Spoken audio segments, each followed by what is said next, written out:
Class 8 आज हम आपका ज्योग्राफी का लेसन नंबर 2 स्टार्ट करेंगे।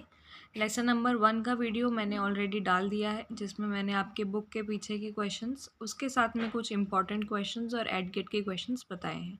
आज हम चैप्टर नंबर 2 देखेंगे, land, soil, water, natural vegetation and wild life resources. Answer the following questions. Which are the two main climatic factors responsible for soil formation? यानी मिट्टी के बनने के लिए दो मेन क्या क्लाइमेटिक फैक्टर्स ऐसे होते हैं जिनकी वजह से मिट्टी बनती है? The two main climatic factors responsible for soil formation are rainfall and weathering. यानी कि बारिश का होना ज़रूरी है और इसके साथ में पत्थरों का टूटना ज़रूरी है। वेदरिंग एक प्रोसेस होता है जिसमें पत्थर जो है वो बहुत धीरे धीरे करके थोड़े थोड़े टूटते रहते हैं, जिनकी वजह से कुछ सालों में मिट्टी बनती है। Right any two reasons for land degradation today, यानी जो हमारी ज़मीनें ख़राब हो चुकी हैं पूरी तरीके से, उनके क्या दो मेन रीज़न है? The two main reason for land degradation are deforestation and overgrazing. यानी एक तो हमने हर जगह से पेड़ पौधों को काट दिया है, डिफॉरेस्ट्रेशन कर दिया है। जहाँ पर एक समय पर बहुत घने जंगल हुआ करते थे, अब वहाँ कुछ भी नहीं है। इसके साथ में ओवरग्रेजिंग, एक ही जगह पर जो जानवर घास खाते हैं, पेड़ पौधे खाते हैं, अगर वो एक ही जगह पर बार बार या ओवरली ग्रेज करते हैं तो उस वजह से भी वहाँ के पेड़ पौधों को नुकसान पहुँचता है और लैंड जो है वो डिग्रेड हो जाता है। Why is land considered an important resource, यानी ज़मीन को हम इम्पॉर्टेंट रिसोर्स क्यों मानते हैं? Land is also among the most important natural resource. Land is use for different purposes, क्योंकि हम ज़मीन का यूज बहुत सारे तरीक़ों से यूज़ करते हैं। एग्रीकल्चर में, खेती बाड़ी के लिए, फॉरेस्ट्री के लिए, माइनिंग के लिए, हाउसेस बनाने के लिए, रोड्स बनाने के लिए, या फिर बड़ी बड़ी इंडस्ट्रीज़, फैक्ट्रीज़ बनाने के लिए। इसलिए जो ज़मीन है, लैंड है, वो बहुत इंपॉर्टेंट नेचुरल रिसोर्स है। Name any two steps that government has taken to conserve plant and animal, यानी प्लांट्स और एनिमल्स को बचाने के लिए सरकार ने क्या कदम उठाए हैं? National park, wild life century और बायोस्फीयर रिजर्व्स बनाए हैं, जिससे जो भी नेचुरल वेजिटेशन है वहाँ का और जो वहाँ के जंगली जानवर हैं, वाइल्ड लाइफ है, वो बचे रहें। अवेयरनेस प्रोग्राम्स चलाए हैं उन्होंने जागरूकता के लिए, जैसे सोशल फोर्स्ट्रे, वन महोत्सव, जिससे रीजनल और कम्युनिटी लेवल पर भी छोटी छोटी जगहों पर, गाँवों पर अवेयरनेस प्रोग्राम हो सके, लोग जागरूक हो सकें कि हमारे लिए प्लांट्स और एनिमल्स बहुत ज़्यादा इम्पॉर्टेंट हैं। Suggest 3 ways to conserve water, 3 तरीके जिनसे हम पानी बचा सकते हैं। Rain water harvesting is a method to save surface run off, यानी कि जो रेन वाटर होता है, बारिश का पानी होता है, उसको स्टोर करके वापस से उसका यूज़ करना, क्योंकि वो ऐसे ही बह जाता है। The canals use for irrigation should be properly line to minimise losses of water seepage, यानी कि जहाँ पर भी इरीगेशन किया जा रहा है, खेतों में पानी दिया जा रहा है, वो प्रॉपरली लाइंड हो जहाँ से हो रहा है, ताकि पानी का कम से कम वेस्ट हो। In dry regions with high rates of evaporation, drip और ट्रिकल इरीगेशन इज रिकमेंडेड, यानी कि ऐसी जगह जहाँ ऑलरेडी पानी की कमी है, जो सूखे इलाके हैं, वहाँ जहाँ पर इवेपोरेशन का रेट हाई है, यानी पानी जो है वो भाप बदल के ऊपर उड़ जाता है, वहाँ पर ड्रिप इरीगेशन इम्पॉर्टेंट होता है। बूंद बूंद से जो इरीगेशन किया जाता है, जो पानी दिया जाता है पौधों में, वो रिकमेंडेड है। टिक द करेक्ट आंसर में विच one of the following is not a factor of soil formation, यानी कि सॉइल बनने के लिए कौन सा एक फैक्टर नहीं है? Soil texture. Which of the following method is most appropriate to check soil erosion on steep slopes, यानी कि जो पहाड़ों की स्लोप्स होती हैं वहाँ पर कौन सा मेथड है सॉइल इरोजन देखने के लिए? Terrace cultivation. टेरेस कल्टीवेशन से क्या होगा? सॉइल इरोजन नहीं होगा, जो मिट्टी है वो पहाड़ों से उड़ के नहीं जाएगी, वेस्ट नहीं होगी और पौधे भी उग जाएंगे। Which one of the following is not in favour of conservation of nature? Switch off the bulb when not in use, ये सही है, ये करना चाहिए। Close the tap immediately after using, नल तुरंत बंद करना चाहिए जैसे ही हमारा काम हो जाए। Dispose poly bags after shopping, ये गलत है, क्योंकि हम शॉपिंग करके आते हैं, हम सामान निकाल लेते हैं और बाद में हम पॉलीथीन्स को ऐसे ही फेंक देते हैं, जिससे इन्वायरमेंट को नुकसान पहुंचता है। Match the following. Land use इनमें से कौन सा है? प्रोडक्टिव यूज़ ऑफ लैंड, यानी कि जब हम सही इस्तेमाल करते हैं तो उसे लैंड यूज़ बोलते हैं। ह्यूमस क्या होता है? ह्यूमस होता है organic matter deposited on top soil, यानी कि ये ऑर्गेनिक मैटर है जिसमें कुछ पत्तियों का, पेड़ पौधों से गिरा हुआ कचरा या कुछ भी चीज़ें जो हैं वो उसको फर्टाइल बना देती हैं टॉप लेयर को, जिससे पेड़ पौधे अच्छी तरीके से उग सकते हैं। Rock dams prevent soil erosion, जहाँ पर डैम बन जाते हैं, बांध बन जाते हैं, रॉक डैम्स जो हैं वो सॉइल इरोजन से बचाते हैं। और बायोस्फीयर, ये नैरो जोन ऑफ कॉन्टैक्ट होता है लिथोस्फीयर, हाइड्रोस्फीयर और एटमॉस्फेयर के बीच में। अब हम कुछ अदर इम्पॉर्टेंट क्वेश्चंस देखेंगे, जिसमें पहले चूज द करेक्ट आंसर है। Land degradation refers to, land degradation हम किसको कहते हैं? Decline in productivity capacity of land, यानी कि जो भी ज़मीन है अगर अब वो उपजाऊ नहीं बची है या कम उपजाऊ बची है तो हम बोलेंगे कि लैंड जो है वो डिग्रेड हो गया है। Rows of tree planted in coastal areas to check the wind movement is called shelter belts, यानी कि बहुत सारे एक ही लाइन में पेड़ लगा दिए जाते हैं कोस्टल एरियाज में ताकि विंड मूवमेंट पता चल सके, यानी हवा किस तरफ की उड़ रही है। Which plant is also known as water planet, कौन सा प्लैनेट ऐसा है जिसको हम पानी का प्लैनेट भी कहते हैं? अर्थ को कहते हैं, क्योंकि हमारे यहाँ पर बहुत सारा पानी है। How much percentage of total area of earth surface is land, यानी अर्थ पे कितना परसेंट एरिया जो है वो ज़मीन का है? 30%। क्वेश्चन आंसर्स में देखिए, on the basis of ownership land can be classified into how many categories, यानी ओनरशिप के हिसाब से कितने कैटेगरी में बांटा गया है ज़मीन को। ओनरशिप यानी कि किसकी है, कौन इसका मालिक है। दो टाइप का होता है, एक होता है प्राइवेट लैंड जो किसी एक इंसान का होता है, एक होता है कम्युनिटी लैंड जो किसी एक इंसान का पर्टिकुलर नहीं होता है, वो उसका प्राइवेट नहीं है। Why land conservation is necessary, ज़मीन को बचाना क्यों ज़रूरी है? Growing population and their ever growing demand has led to a large scale destruction of forest cover and arable land and has created a fear of losing this natural resource, यानी कि जिस तरीके से पॉपुलेशन बढ़ी है उस population की बढ़ने की वजह से पॉपुलेशन की ज़रूरतें भी बढ़ी हैं, जिससे लोगों ने बहुत सारे बड़े बड़े फॉरेस्ट्स का डिस्ट्रक्शन कर दिया है। लोगों ने फॉरेस्ट काट कर मल्टियाँ बना दी हैं क्योंकि लोगों को रहने के लिए घर चाहिए, कई जगहों पर फैक्ट्रीज़ बन गई हैं। तो अब हमें डर है कि ये नेचुरल रिसोर्स जो हैं पेड़ पौधे ये ख़त्म हो जाएंगे। Therefore the present rate of degradation of land must be checked, यानी देखना चाहिए कि अभी लोग और कितनी ज़मीनें ऐसी हैं जो ख़राब कर रहे हैं और इसलिए लैंड कंजर्वेशन ज़रूरी है। Write some common methods of land conservation, कैसे बचा सकते हैं? एफॉरेस्ट्रेशन यानी कि वापस से जंगल उगाना, land reclamation, regulated use of chemical pesticides and fertilizer and check on overgrazing are some of the common methods use to conserve land resources, यानी कि अगर बहुत ज़्यादा यूज़ करते हैं केमिकल पेस्टिसाइड्स का, यानी कि जो दवाइयों का उपयोग किया जाता है खेतों में डालने के लिए उनका बहुत ज़्यादा यूज़ करते हैं, फर्टिलाइज़र्स का बहुत ज़्यादा यूज़ करते हैं, तो उससे भी जो ज़मीन है वो उपजाऊ नहीं बचती है, एक टाइम के बाद वो ख़राब हो जाती है।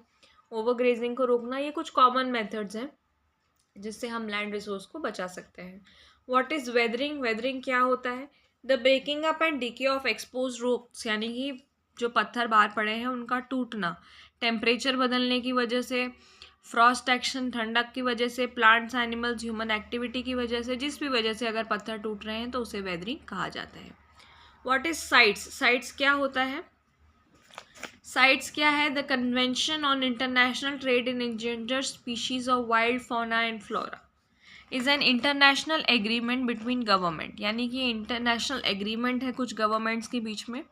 It aims to ensure that international trade in specimens of wild animals and plants does not threaten their survival. Roughly 5,000 species of animal and 28,000 species of plants are protected. Bears, dolphin, cacti, coral, orchids and alloys are some example, यानी कि इससे वो international trade करते हैं specimens का। 5,000 species हैं जानवरों की और 28,000 हैं प्लांट्स की जिनको प्रोटेक्ट करा गया है, जिसके कुछ एग्जाम्पल्स ये हैं। What is a national park? National park क्या है? A national area, natural area designated to protect the ecological integrity of one or more ecosystem for the present and future generation is called national park. Natural area होता है ये जहाँ पर एक या एक से ज़्यादा इकोसिस्टम होता है जिससे वो उनके ही तरीके से रह सकें। ये प्रेजेंट और फ्यूचर जनरेशन दोनों के लिए ज़रूरी है। What do you understand by biosphere reserve? ये सीरीज ऑफ प्रोटेक्टेड एरियाज होती है जो ग्लोबल नेटवर्क से लिंक्ड रहता है, जिसमें रिलेशनशिप बताते हैं कंजर्वेशन और डेवलपमेंट के बीच में। What is rain water harvesting? Rain water harvesting is a process of collecting rain water from roof tops and directing it to an appropriate location where it is stored for future use, यानी जब बारिश का पानी ऊपर से गिरता है, छतों से गिर रहा है कहीं से भी, तो उसे आप स्टोर कर लें किसी अप्रोप्रिएट जगह पर, सही जगह पर, और फ्यूचर में उसका यूज़ करें। What are landslides, write its causes and result. Landslides क्या होती हैं? Landslides are simply defined as mass movement of rock, debris और अर्थ डाउन अ स्लोप। यानी कि जब भी किसी पहाड़ से पत्थर, मिट्टी या कुछ भी गिरता है स्लोप पर से किसी एंगल से, तो उसे हम लैंडस्लाइड्स बोलते हैं। लैंडस्लाइड्स के 3 मुख्य कारण होते हैं: अर्थक्वेक आना, फ्लड्स आना या वोल्केनिक इरप्शंस होना। यानी कहीं पर भूकंप आ गया है, कहीं पर बाढ़ आई है, या कहीं पर भी वोल्केनो जो है ज्वालामुखी फट गया है। तो लैंडस्लाइड्स जनरली हमें कहाँ देखने को मिलती है? जो पथरीले पहाड़ी इलाके होते हैं। तो जैसे कि हम हर बार पेपर में खबर पढ़ते हैं केदारनाथ में आपदा आई है, उत्तराखंड में ये सब चीज़ें होती है। प्रोलॉन्ग्ड स्पेल ऑफ रेनफॉल की वजह से भी ये चीज़ें होती हैं। यानी कि जहाँ पर एक जैसी बहुत दिनों तक बहुत तेज़ बारिश चलती रहती है तो भी लैंडस्लाइड हो सकते हैं। इससे क्या होता है? It blocks the flow of river for some times. यानी कि नदी का जो फ्लो है वो रुक जाता है, पत्थर कई बार बीच में आके गिर जाते हैं, मिट्टी बहुत जम जाती है। Formation of river block can cause havoc to the settlement downstream on its bursting. और एक बार नदी जो है वो बीच में से अगर रुक गई है तो किसी एक जगह पर उसका पानी पूरा चला जाएगा, हो सकता है वहाँ लोगों के घर बने हो जो खराब हो जाएं। There is heavy loss of life and property. यानी बहुत लोगों की जानें चली जाती हैं और प्रॉपर्टी भी चली जाती है। Write some preventive measures to avoid landslide. Landslide को से बचने के लिए क्या क्या किया जा सकता है? By providing sub surface drains at the foot of hill slopes to control seepage flow. यानी ऑलरेडी पहाड़ों के फुट पर नीचे ड्रेनेज बना दिए जाए सब सरफेस, जिससे पानी आए और उसके अंदर ऑलरेडी सीपेज हो जाए। By reducing the angle of slope और providing breast wall and retaining walls. वहाँ पे वॉल्स बनाकर या स्लोप जो एंगल है पहाड़ का उसे कम करा जाए। By providing efficient surface and cross drainage. और क्रॉस ड्रेनेज करा जाए कि एकदम से पानी अगर आ भी जाए तो उसके पास और भी कोई रास्ता हो कहीं और जाने का, ताकि वो एक ही जगह पूरा ना भरे। Write the methods to prevent soil depletion. 4 methods बताना है आपको सॉइल कंजर्व करने के। किन किन तरीकों से कर सकते हैं? Mulching, the bare ground between plant is covered with layer of organic matter like straw, it helps to retain soil moisture. यानी कि जब एक फसल होती है और दूसरी फसल होती है उसके बीच में जो टाइम होता है जब ज़मीन खाली होती है, तब उसके ऊपर कुछ ऑर्गेनिक मैटर डाल दिया जाए, जो भी कचरा है जो डिग्रेडेबल होता है, उससे सॉइल में मॉइस्चर बना रहता है। Contour barrier, stone, grass, soils, ये सब बैरियर बनाएं आप, ट्रेंचेस बनाएं ताकि पानी वहाँ पर कलेक्ट हो सके। रॉक डैम्स, यानी रॉक्स जो होते हैं उनको एक के ऊपर एक जमा दिया जाता है, पानी का फ्लो कम होता है जिससे सॉइल का लॉस कम होगा, क्योंकि पानी एकदम से आता है और पूरी मिट्टी को बहाकर ले जाता है। टेरेस फार्मिंग, यानी कि जो भी स्टीप स्लोप्स हैं ऊपर की तरफ उन पर क्रॉप्स उगाए जाएं, जिससे जो ऊपर की मिट्टी है वो बह बहकर ख़राब ना हो, नीचे बहकर आ जाती है कई बार वो। इंटरक्रॉपिंग, अलग अलग क्रॉप्स को उगाया जाए अल्टरनेट रो में अलग टाइम पर, जिससे बारिश के टाइम पर भी सॉइल जो है वो प्रोटेक्टेड रहे। Contour ploughing, ploughing parallel to the contour of hill slope to form a natural barrier for water to flow down the slope. यानी पानी जो है वो धीरे धीरे स्लोप से नीचे गिरेगा, हाई स्लोप से। Describe the distribution of natural vegetation. पहले तो कितने टाइप का वेजिटेशन है दुनिया में? फॉरेस्ट होते हैं, ग्रासलैंड्स होते हैं, स्क्रब्स होते हैं और तुंद्रा होते हैं। तो फॉरेस्ट में in areas of heavy rainfall huge trees में thrive. The forest are thus associated with areas having abundant water supply. यानी जंगल ऐसी जगहों पर होते हैं जहाँ पानी का सप्लाई अच्छा है। दूसरे हैं grassland, as the amount of moisture decreases size of tree and their density reduces. यानी पानी की कमी होती है, ट्री का साइज कम हो जाता है। शॉर्ट स्टंटेड ट्रीज और ग्रासेस ऐसी ही जगहों पर मिलते हैं ग्रासलैंड्स, यानी कि जहाँ पर घास ज़्यादा होंगे और छोटे मोटे पेड़ होंगे, ज़्यादा बड़े पेड़ नहीं होते हैं क्योंकि यहाँ पर कम रेनफॉल होती है, मॉडरेट। श्रब्स क्या होते हैं? Thorny shrubs and scrub grow in dry areas. यानी कि ये डेजर्ट में उगने वाले हैं जहाँ पर लो रेनफॉल रहती है। इन पौधों के पास में जो पत्तियाँ होती हैं वो ऐसी नहीं होती हैं, वो थॉर्नी होती हैं, यानी पत्तियों की जगह पर उनमें कांटे उग जाते हैं। वैक्सी सरफेस होती है जिससे मॉइस्चर का लॉस कम हो, जो पानी जितना भी पानी उनके पास है वो उसका भी वेस्टेज ना हो। तुंद्रा कहाँ पर मिलता है? पोलर रीजन्स में, ठीक है, जहाँ पर बर्फ़ गिरती है वहाँ पे मॉसेस और लाइकन्स मिलते हैं। Right reason for extinction of natural vegetation and wild life. यानी जो नेचुरल हमारा वेजिटेशन और वाइल्ड लाइफ है वो कैसे ख़त्म हो गया है? Changes of climate and human interference can cause loss of natural habitat. यानी कि जिस तरीके से मौसम बदल रहा है और हम लोग हर चीज़ में इंटरफेयर करने लग गए हैं, उस वजह से हमने डिफॉरेस्टेशन कर दिया है, सॉइल इरोजन, कंस्ट्रक्शन करते रहते हैं हम हर जगह पर, जंगलों में आग लग जाती है, सुनामी आ जाती है, लैंडस्लाइड आ जाती है। ये कुछ ह्यूमन और नेचुरल फैक्टर्स हैं जिससे एक्सटिंक्शन हो गया है इन रिसोर्सेज का। One of the major concerns is poaching. Poaching यानी कि किसी एक पर्टिकुलर स्पीशीज़ को मारना, जानवरों का शिकार करना, जिससे उनकी स्पीशीज़ का नंबर कम हो जाता है। Due to indiscriminate killing several birds and animals have either become extinct और ऑन वर्ज ऑफ एक्सटिंक्शन। यानी कि जैसे ही हम मारते हैं उनको, उनका शिकार करते हैं, तो बहुत सारी स्पीशीज़ ऐसी हैं जो ख़त्म हो चुकी हैं, कुछ ऐसी हैं जो ख़त्म होने वाली हैं। अब हम कुछ एड ग्रेड के क्वेश्चंस देखेंगे। For what purpose the land is used right. Land किस वजह, किन किन चीज़ों में हम यूज़ करते हैं, हम पढ़ चुके हैं already. Agriculture, forest, mining, roads बनाने में, घर बनाने में, इंडस्ट्री बनाने में। लैंडस्लाइड प्रिवेंट करने का हमने देख लिया है। सॉइल कंजर्व करने का हमने देख लिया है। कितने तरीके से पानी हमारे अर्थ पर प्रेजेंट होता है। पानी ग्राउंड वाटर में होता है, जैसे कि ओशियन, समुद्र, सरफेस वाटर, रिवर और लेक, और वाटर वेपर तो हमेशा ही हमारे आसपास एटमॉस्फेयर में मौजूद होते हैं। Which regions of the world are facing problem with the scarcity of water. यानी कहाँ कहाँ पर अभी पानी की कमी होने लग गई है दुनिया में। Africa, West Asia, South Asia, USA, North West Mexico, South America और ऑस्ट्रेलिया, यहाँ पर पानी की सप्लाई का शॉर्टेज हो चुका है। और ऐसी कंट्रीज़ जहाँ पर ऑलरेडी ड्राउट्स आती है, ड्राउट्स यानी कि सूखा पड़ता है, जहाँ पानी की ऑलरेडी कमी है, वहाँ तो पानी की प्रॉब्लम रहती है।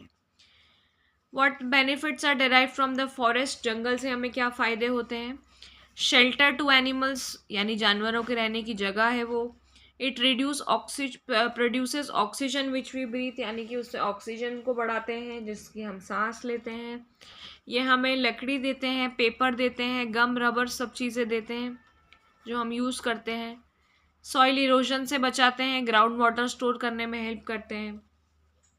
ये हमें fruits, nuts, latex, oil, medicinal plants यानी दवाइयाँ देते हैं। वाइल्ड लाइफ्स यहाँ पर रहती है, कुछ एनिमल्स, बर्ड्स, इंसेक्ट्स, और इसके साथ में बहुत सारे एक्वेटिक लाइफ फॉर्म्स भी रहते हैं। और इनसे हमें क्या फ़ायदा है। जानवरों से हमें मिल्क मिलता है, मीट मिलता है, स्किन मिलती है और वूल यानी ऊन मिलता है।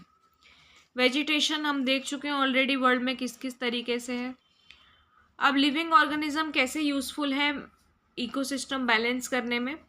प्लांट्स जो हैं वो हमें लकड़ियाँ देते हैं, शेल्टर देते हैं, ऑक्सीजन देते हैं, वो मिट्टी को बचाने में हेल्प करते हैं।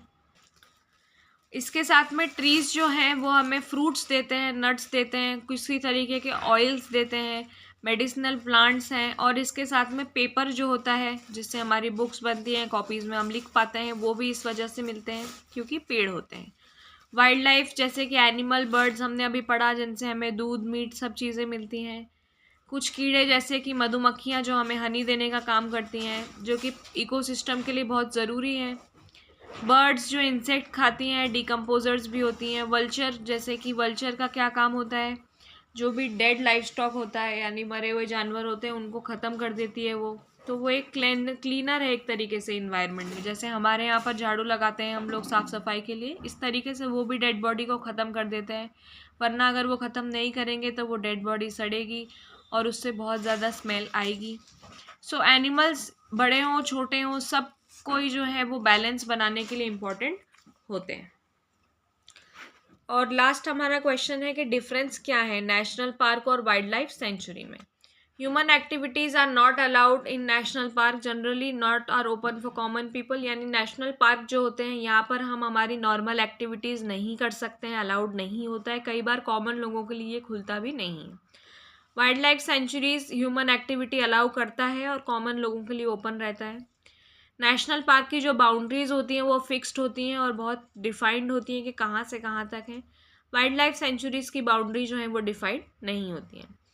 नेशनल पार्क में क्या क्या रहता है, वेजिटेशन, ऑर्गेनिज्म, कुछ और हिस्टोरिकल और जोग्राफिकल जो इम्पोर्टेंट चीज़ें हैं वो जो हमारे पहले के टाइम में इम्पोर्टेंट रही होंगी। वाइल्ड लाइफ सेंचुरीज़ जो हैं वो किसी पर्टिकुलर एनिमल को बचाने के लिए बनाई जाती हैं। नेशनल पार्क ज़्यादा सिक्योर होते हैं, वहाँ सिक्योरिटी ज़्यादा होती है, वाइल्ड लाइफ सेंचुरी में कम होती है। और लकड़ियाँ वगैरह इकट्ठे करने के लिए यहाँ पर गांव वालों को आना अलाउड नहीं होता है नेशनल पार्क में, जबकि वाइल्ड लाइफ सेंचुरीज परमिट करती है कि जो वहाँ पर रहने वाले या देखभाल करने वाले लोग हैं वो फायरवुड को कलेक्ट कर सकते हैं, यानी कि वो जितनी भी लकड़ियाँ जो भी ज़रूरी सामान है वो कलेक्ट कर सकते हैं। तो ये मैंने आपको लेसन नंबर 2 के क्वेश्चंस जो आपकी बुक के पीछे हैं उनके भी आंसर बताए हैं, और कुछ इंपॉर्टेंट क्वेश्चंस अलग से भी बताए हैं जिनके बोर्ड्स में आने के चांसेस हैं। और इसके पहले मैं लेसन नंबर 1 ऑलरेडी डाल चुकी हूँ। इसके साथ में आपके सोशल में मैंने हिस्ट्री और सिविक्स दोनों के भी वीडियोस डाल दिए हैं, तो आप उन्हें देख सकते हैं।